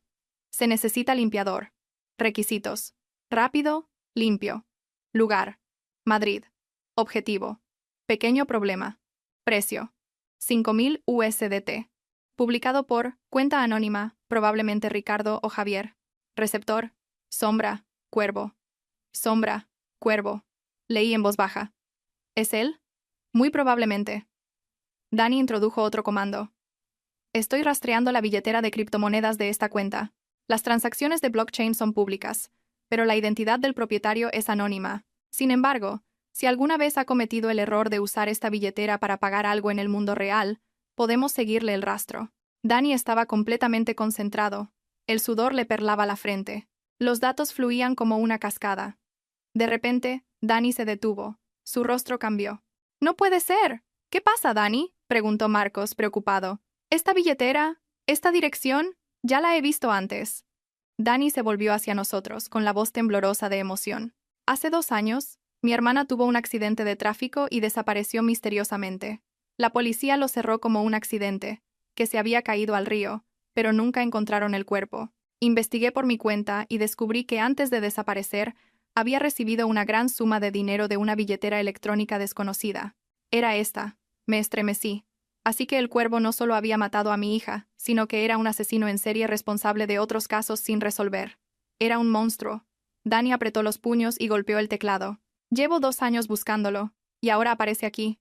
Señora Castillo, le ayudaré a atraparlo. Por su hija y por mi hermana. Dani continuó rastreando más a fondo. Siguió el historial de transacciones de la billetera de Sombra, Cuervo, y descubrió un detalle crucial. Era muy cuidadoso. Usaba múltiples capas de seguridad para ocultar su IP. Pero una única vez, hacía 3 días, se conectó a la billetera para comprobar su saldo. Y esa conexión se originó desde una dirección IP estática. ¿Dónde? Preguntamos Marcos y yo al unísono. Un locutorio llamado Velocidad. Dirección. Callejón 45. Calle Trovador, Vallecas. Aquí al lado. Marcos le dio una palmada en el hombro a Dani. Bien hecho, chico. Lo has hecho muy bien. Ahora envíame las coordenadas. Vamos de casa. Miré la dirección en la pantalla. Callejón 45. Era una zona marginal famosa por su complejidad, donde se concentraba todo tipo de delincuentes. El cuervo se escondía allí, mezclándose con la gente de los bajos fondos para ocultar su identidad. Voy contigo, le dije a Marcos. Es peligroso. Intentó disuadirme. Es un sicario profesional. No tengo miedo. Miré a Marcos a los ojos. Quiero verle la cara. Quiero saber cómo es el hombre que mató a mi hija. Marcos vio mi determinación y supo que no podía detenerme. Asintió y sacó de un armario de Dani 2 conjuntos de ropa vieja y rota. Entonces tendremos que disfrazarnos. No puedes ir allí con ese aspecto de señora rica. Disfrazados de trabajadores pobres, Marcos y yo entramos en el callejón 45. Era estrecho, húmedo y oscuro como una madriguera. Un enjambre de cables eléctricos colgaba sobre nuestras cabezas como una telaraña gigante. A ambos lados, chabolas de chapa y madera. El sonido de palabrotas, llantos de niños y música a todo volumen de karaokes baratos creaba una cacofonía ensordecedora. El locutorio Velocidad estaba al final del callejón. Una casa en ruinas, con los cristales cubiertos de periódicos viejos. El olor a tabaco rancio y sudor agrio nos golpeó al entrar. Dentro, 2 filas de ordenadores viejos. Una docena de jóvenes estaban absortos en sus pantallas, tecleando furiosamente y gritando durante sus partidas online. El ambiente era sofocante. El dueño, un hombre obeso, dormitaba en el mostrador. Marcos se acercó. Jefe, 2 ordenadores. El dueño abrió un ojo, nos miró y bostezó, lanzando 2 tarjetas de plástico sucias. El 15 y el 16. Al fondo. 10 euros la hora. Por adelantado. Marcos pagó y me llevó al fondo. Escogimos 2 ordenadores en un rincón desde donde podíamos observar todo el local. Me senté y fingí ponerme los auriculares. Pero mis ojos no dejaban de escudriñar a todos. La mayoría eran niñatos adictos a los videojuegos o parados viendo porno. Nadie parecía un sicario. Calma. Susurró Marcos por el auricular que nos conectaba. Aún no ha llegado. Según Dani, suele conectarse sobre las 10 de la mañana para recibir encargos. Son solo las 9:30. El tiempo pasaba lentamente. Mi corazón latía con fuerza. Cada vez que la puerta se abría, 9:45, 9:50. A las 10 en punto, la puerta se abrió y entró una figura. Llevaba una sudadera gris con la capucha calada, ocultando la mitad de su rostro. Vaqueros negros desgastados y zapatillas de tela sucias. Era alto y ligeramente encorvado. Caminaba con una ligereza sorprendente. No dijo nada al dueño, simplemente dejó un billete de 20 euros en el mostrador y se dirigió al ordenador número 8, en un punto ciego de la cámara de seguridad. El dueño, acostumbrado a su presencia, ni se inmutó. Puede ser él, susurró Marcos, atenta a su mano derecha. Se sentó de espaldas a nosotros. No jugó ni vio películas. Abrió un navegador y empezó a teclear comandos. Contuve la respiración, intentando ver por el hueco entre 2 monitores. De repente, un borracho se tambaleó hacia él, tropezó y cayó sobre él, derramando un refresco. ¿Por dónde vas, gilipollas?, farfulló el borracho. El de la sudadera reaccionó al instante. Se levantó y empujó al borracho. Durante el forcejeo, la manga de su sudadera se subió, revelando el dorso de su mano derecha. Bajo la luz de neón, lo vi claramente. Un tatuaje negro de un cuervo con las alas extendidas sobre una rama seca. Nítido, siniestro, y cuando levantó la cara para mirar al borracho, la capucha se deslizó, revelando una pequeña cicatriz en forma de media luna bajo su ojo izquierdo. ¡Es él!, casi grité. ¡Marcos, es él! ¡El tatuaje y la cicatriz! Marcos también lo había visto. Me hizo una seña para que me quedara quieta mientras metía la mano en su chaqueta, donde guardaba la pistola. El cuervo fulminó con la mirada al borracho, quien de repente se cayó, se le pasó la borrachera y balbuceó una disculpa. Él no dijo nada. Se arregló la manga y miró a su alrededor con cautela. Su mirada se detuvo en nosotros un instante. Se dio cuenta de que algo no iba bien. Quizás mi mirada lo delató. Su instinto de asesino olió el peligro. No volvió a su ordenador. Se dio la vuelta bruscamente y corrió hacia la puerta trasera del local, que daba a los baños y a la salida de emergencia. ¡Se escapa! «¡Detenedlo!», gritó Marcos, sacando la pistola y corriendo tras él. Yo también me levanté. El local se convirtió en un caos. Los jugadores gritaban y corrían, obstaculizándonos. El cuervo derribó de una patada la puerta trasera y salió a un pequeño callejón. «¡Alto, policía!». Marcos disparó al aire. Pero él ni se inmutó. Saltó un muro de 2 metros, se agarró al borde y saltó al tejado de al lado como una ardilla. Marcos maldijo, guardó la pistola y saltó tras él. Yo me quedé abajo, impotente. Corrí por un atajo, esperando cortarle el paso. La persecución había comenzado. El asesino de mi hija estaba justo ahí, pero era escurridizo como una anguila. Corrí con todas mis fuerzas. Tenía que atraparlo. El calor sofocante del mediodía en Madrid y la estrechez de la barriada hacían que el aire fuera denso como pegamento. Corría desesperadamente por callejones laberínticos. El sonido de mis pisadas, los gritos de la gente y los ladridos de los perros creaban un caos ensordecedor. Sobre mi cabeza, Marcos perseguía a El Cuervo por los tejados de chapa caliente. El sonido metálico de sus pasos resonaba como granizo. Levanté la vista y vi la silueta de El Cuervo moverse con agilidad entre tendederos y macetas.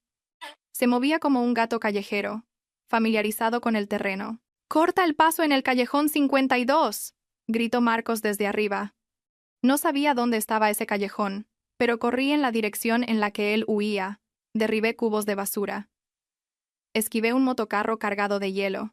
Una vendedora de sopa gritó cuando casi chocó con su puesto. De repente, El Cuervo saltó desde un tejado bajo justo delante de mí, a unos 20 metros.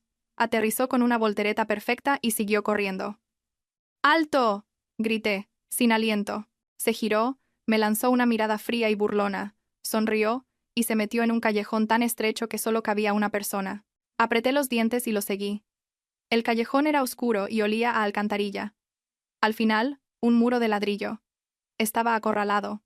Pero no. Cuando llegué, el muro estaba vacío. Había desaparecido. Miré a mi alrededor, desconcertada. ¿Cómo podía haberse evaporado? Marcos saltó del tejado, sudando y jadeando. «¿Dónde está?». «No lo sé», negué con la cabeza. Entró aquí y desapareció. Marcos examinó el muro y los alrededores. Se agachó y recogió un trozo de tela gris enganchado en una alambrada. «Ha trepado por aquí. Al otro lado está el mercadillo. Hay demasiada gente. Lo hemos perdido». Golpeé el muro con rabia, haciéndome sangre. La frustración me invadió. ¿Tan cerca? Y se nos había escapado. «No te desanimes, Elena». Marcos me puso una mano en el hombro. «Al menos sabemos cómo es y dónde se mueve. No podrá esconderse para siempre». Volvimos al locutorio. La policía ya había acordonado la zona. El dueño estaba siendo interrogado, pálido de miedo. Marcos fue directo al ordenador número 8. Con guantes examinó cada rincón. «Se escapó con prisa, seguro que dejó algo», murmuró. Levantó el teclado y algo pequeño cayó al suelo. Una tarjeta SIM partida por la mitad. Y pegado debajo de la mesa, un pequeño paquete envuelto en plástico. Marcos lo abrió con cuidado. Dentro, unas pastillas rosas de forma extraña. Droga de diseño. Marcos frunció el ceño. «Este tipo no solo es un sicario, también está metido en el tráfico de drogas. Es una pista importante».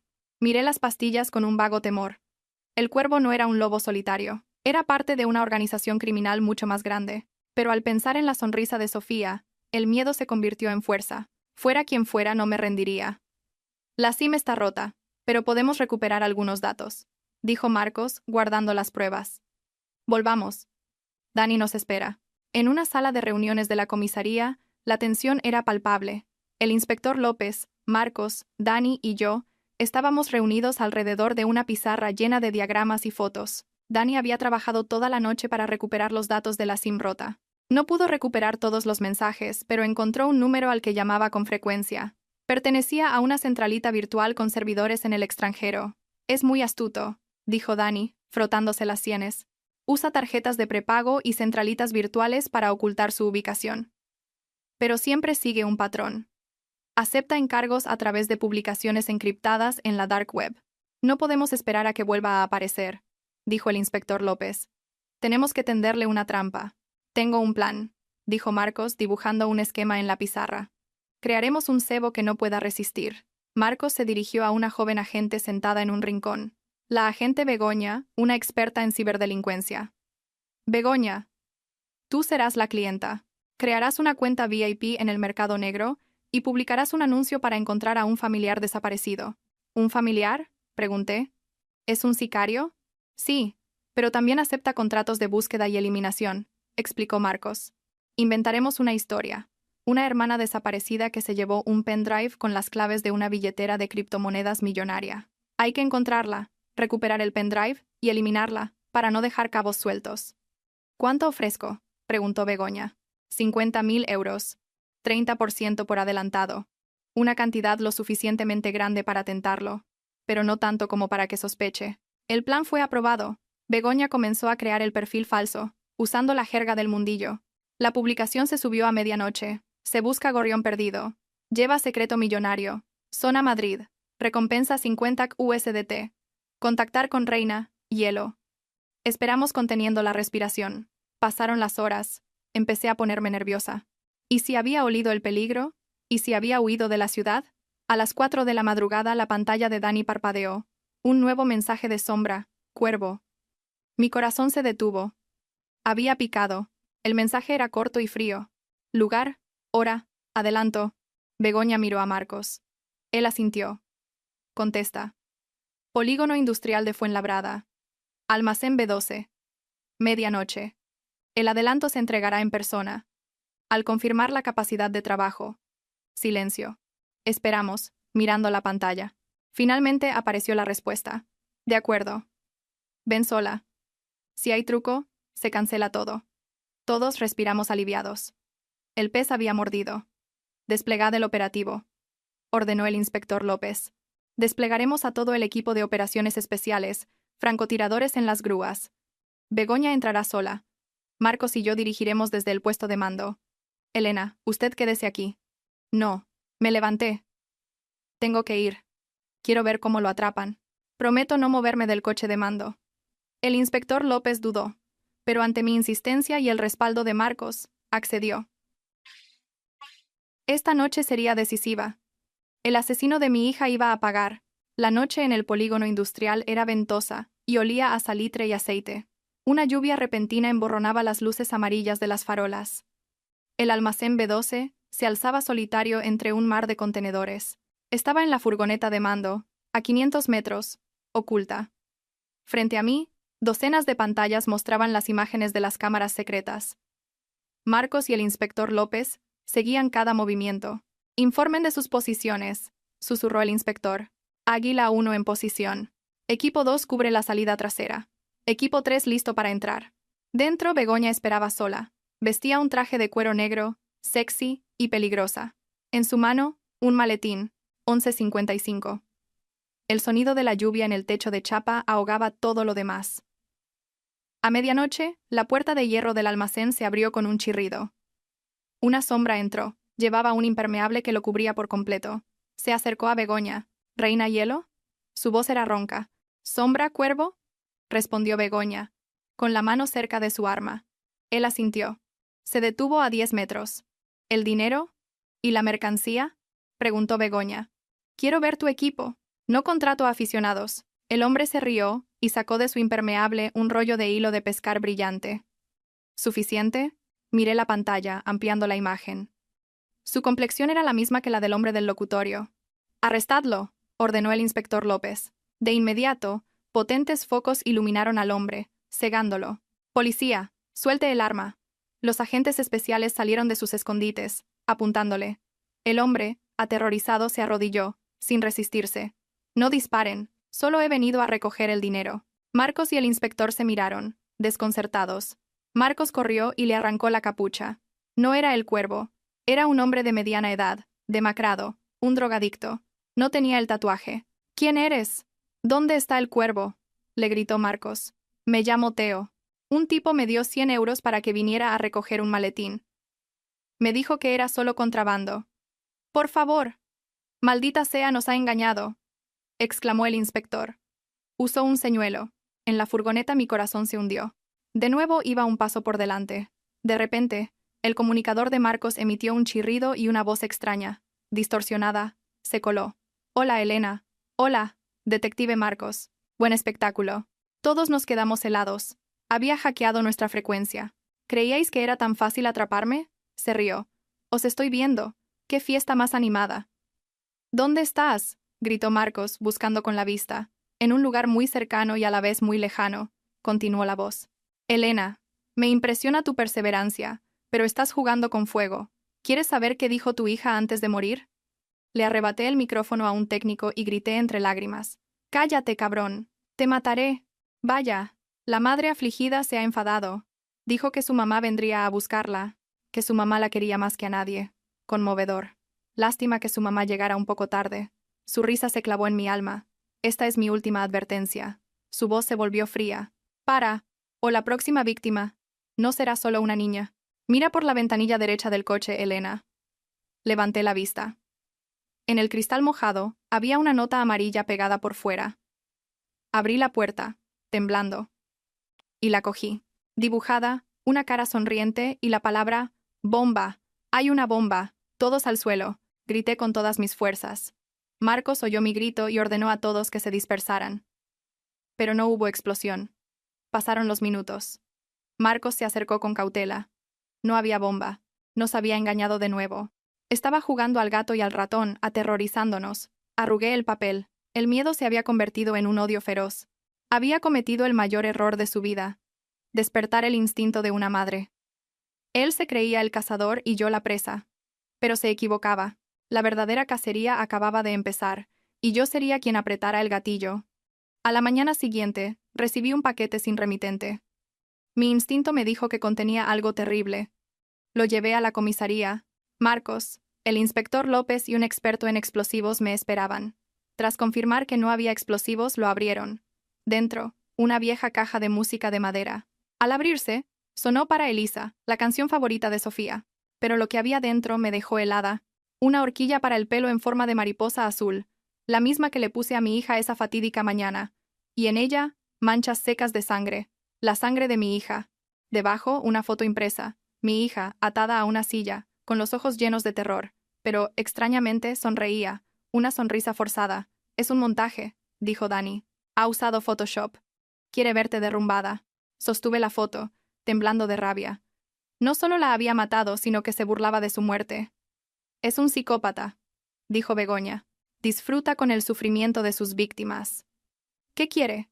Pregunté. Quiere volverte loca, dijo Begoña. Quiere que vivas con miedo y desesperación. Marcos golpeó la mesa. No podemos seguir su juego. Necesitamos un plan más audaz. Miré la horquilla ensangrentada y la foto. Una idea loca cruzó mi mente. ¿Quiere verme sufrir? Pues se lo daré. Le daré el espectáculo que espera. ¿Qué va a hacer? Preguntó el inspector. Seré el cebo. Renunciaré a la protección policial. Lo desafiaré públicamente. Me convertiré en el cebo perfecto para sacar a la bestia de su guarida. No, es un suicidio, protestó Marcos. No me queda nada que perder. Sonreí amargamente. Si mi muerte sirve para atraparlo, estoy dispuesta. Además, confío en vosotros. No me dejaréis morir, ¿verdad? Todos guardaron silencio. Entendieron que no podían detener a una madre que buscaba venganza. Al día siguiente, los periódicos se hicieron eco de mi impactante rueda de prensa. En televisión, aparecí demacrada, gritando ante las cámaras con una foto de mi hija. Me vengaré. ¿Quién mató a mi hija? Que dé la cara. Ofrezco 1 millón de euros a quien dé información sobre el asesino, o si me estás viendo, ven y mátame. Ya no quiero vivir. Actué tan bien que hasta yo misma me sentí al borde de la locura. Después, destrocé mi casa delante de los periodistas y fingí un desmayo. Era solo el principio. Vendí el chalet y el taller. Doné todo el dinero a la caridad, excepto el 1 millón de la recompensa. Me mudé a un barrio obrero de Vallecas. Corté todo contacto. Cada día me emborrachaba en bares de mala muerte, gritando y cayéndome por la calle. La gente me compadecía. Nadie sabía que detrás de esa fachada estaba completamente sobria.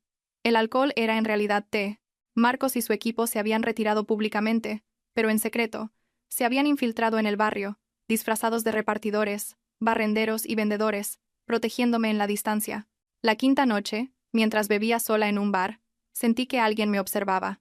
Una mirada fría en mi nuca. Fingí estar borracha, me levanté, tiré una silla y me tambaleé hacia el baño público del final del callejón. La sombra me siguió. Entré en el baño y cerré la puerta, con una porra eléctrica en la mano. Pero nadie me atacó. Al salir, el pasillo estaba vacío. Sin embargo, al volver a mi mesa encontré una nota pegada en el fondo de mi botella. Actúas muy bien, señora Castillo, pero el té no emborracha. Mañana a medianoche, en el callejón sin salida detrás del mercado. No traigas a tus perros guardianes si quieres saber la verdad. Lo sabía. Sabía que estaba actuando, pero aceptó el juego. Estaba demasiado seguro de sí mismo. Arrugué la nota. El pez había picado. Al día siguiente, continué con mi farsa. Me reuní en secreto con Marcos en una tienda donde él se hacía pasar por repartidor. Te ha citado en el callejón sin salida detrás del mercado. Es su territorio. Pondremos vigilancia, pero no podemos acercarnos demasiado. Lo entiendo. Asentí. Me las arreglaré. Cuando dé la señal, entrad. ¿Cuál es la señal? Gritaré. Tú eres López. ¿López? ¿Por qué? Recordé la declaración de Rubén, el señor que le arregló el ordenador a papá. Revisé las facturas de los últimos 3 años. Había una de reparación de un ordenador de hace 2 años, firmada por un tal López. Y lo más importante, encontré una vieja foto del cumpleaños de Javier. En una esquina, un técnico arreglaba los altavoces. En su mano, un tatuaje de un cuervo. Aún sin terminar. Eres increíble, Elena, dijo Marcos, impresionado.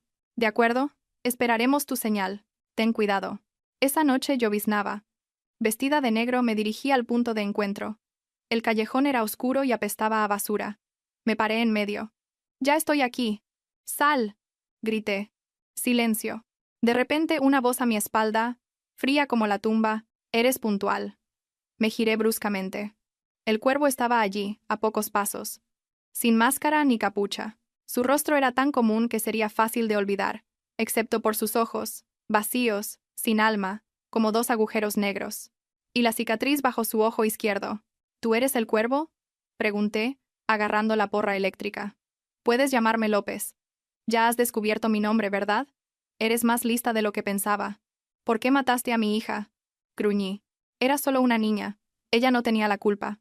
La culpa fue de su padre, un estúpido codicioso. Ella solo tuvo mala suerte. Me reconoció. Tenía demasiada buena memoria. Mi regla es no dejar testigos. Se acercó, jugando con una navaja. ¿Sabes? Cuando la estrangulé, no lloró. Solo me miró fijamente. Con los mismos ojos que tú tienes ahora, llenos de odio. Me gusta esa mirada. Me excita. Animal. No pude contenerme y me abalancé sobre él. Pero López fue más rápido. Me esquivó y me hizo una zancadilla. Caí en un charco. Me pateó las costillas con fuerza. ¿Crees que esos juguetitos que llevas te servirán de algo? Se rió, agachándose y poniéndome la navaja en la mejilla. Te he visto entrenar con ese detective. Patadas de gatito. Me agarró del pelo y me puso la navaja en el cuello. Se acabó, señora Castillo. Te reunirás pronto con tu hija. Te enviaré para que la cuides. Sentí la hoja fría en mi piel. El olor a muerte que emanaba de él me dio náuseas. Creyó que yo era un cordero esperando morir. Pero se equivocaba. Una madre que ha perdido a su hijo ya no es un cordero, es una loba herida. Te equivocas, López. Susurré. ¿En qué?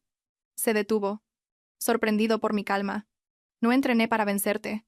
Entrené para aguantar mejor los golpes. Y antes de que pudiera entender, actué, no intenté escapar. Me lancé hacia atrás, golpeando su cara con mi cabeza. ¡Crack! El sonido de su nariz rompiéndose. López gritó de dolor y me soltó. La sangre brotó a chorros. Aproveché para rodar y sacar la porra eléctrica. «Tú eres López», grité, dando la señal. Él se tambaleó, cubriéndose la cara. «¡Zorra, te voy a matar!». Se abalanzó, lanzando cuchilladas al azar. Esquivé un golpe mortal, pero la hoja me cortó el brazo. Apreté los dientes y le clavé la porra en el estómago. López se convulsionó por la descarga eléctrica y cayó al suelo, echando espuma por la boca. Pero era fuerte. Intentó levantarse, buscando la navaja. Justo entonces, pasos resonaron en el callejón. Linternas nos cegaron. «¡Policía! Manos arriba!», Marcos fue el primero en llegar. Le dio una patada en el pecho a López, enviándolo contra la basura. Otros 2 agentes lo inmovilizaron. Con la cara en el barro, López seguía riéndose. ¿Creéis que por atraparme se ha acabado? El juego no ha hecho más que empezar. Marcos lo levantó. Cállate. Se acabó para ti. Me levanté, sujetándome el brazo sangrante, mirando a mi enemigo derrotado. El odio se disipó, dejando un vacío agotador. Me acerqué a él. Has perdido, no porque yo o la policía seamos mejores, sino porque no entiendes el poder del amor de una madre. Solo eres un demonio solitario y patético. López me miró, y por primera vez, vi una vacilación en sus ojos. Iba a decir algo, pero guardó silencio. Marcos me vendó la herida. Lo hiciste muy bien, Elena. Todo ha terminado. Me apoyé en su hombro, llorando en silencio. La lluvia había cesado. Un gallo cantó, anunciando un nuevo día. 3 meses después, se celebró el juicio. La sala estaba abarrotada. Javier, mi exmarido, parecía haber envejecido 10 años. No se atrevió a mirarme. Por ser el autor intelectual del secuestro, fue condenado a 20 años de prisión. López, el sicario, se mantuvo impasible. Durante la investigación, para intentar evitar la pena de muerte, confesó la ubicación de otras 7 víctimas. Casos de desapariciones que finalmente se resolvieron, pero sus crímenes eran demasiado atroces. El juez lo sentenció a prisión permanente revisable. La sala estalló en aplausos. La justicia se había hecho. Al llevárselo, López me miró. Ya no sonreía. Vi miedo en sus ojos. El miedo a enfrentar su propia muerte. Lo miré con calma. Ya no sentía odio. Salí del juzgado y fui directamente al cementerio. La tumba de Sofía estaba en una pequeña colina con vistas al río. Dejé un ramo de margaritas blancas y la caja de música. Sofía. Mamá lo ha conseguido. Los malos han pagado. Descansa en paz. Me senté y le hablé durante mucho tiempo. Le conté mis planes. Con el 1.000.000 de euros de la recompensa, he creado una fundación con su nombre, la Fundación Sofía, para ayudar a encontrar a niños desaparecidos y apoyar a niños necesitados. He vuelto a diseñar. Mi nueva colección se llama Renacer, inspirada en las mariposas, un mensaje de vida y esperanza. Todos los beneficios irán a la fundación. Marcos se acercó. Lo has hecho muy bien, Elena. Tu hija estaría muy orgullosa. Gracias, Marcos. Le sonreí. Sin ti, no sé si lo habría conseguido. Somos un equipo. Sonrió, una de sus raras sonrisas que iluminaba su rostro curtido. El viento sopló, levantando los pétalos blancos de las margaritas, que danzaban en el aire como pequeñas almas. La seguí con la vista, con el corazón lleno de esperanza. El dolor nunca desaparecerá, pero se convertirá en la fuerza para seguir viviendo, amando y ayudando, porque sé que, en algún lugar, mi pequeña Sofía me está mirando y sonriendo. La vida continúa, y la luz de la justicia siempre brillará, disipando la oscuridad del mal.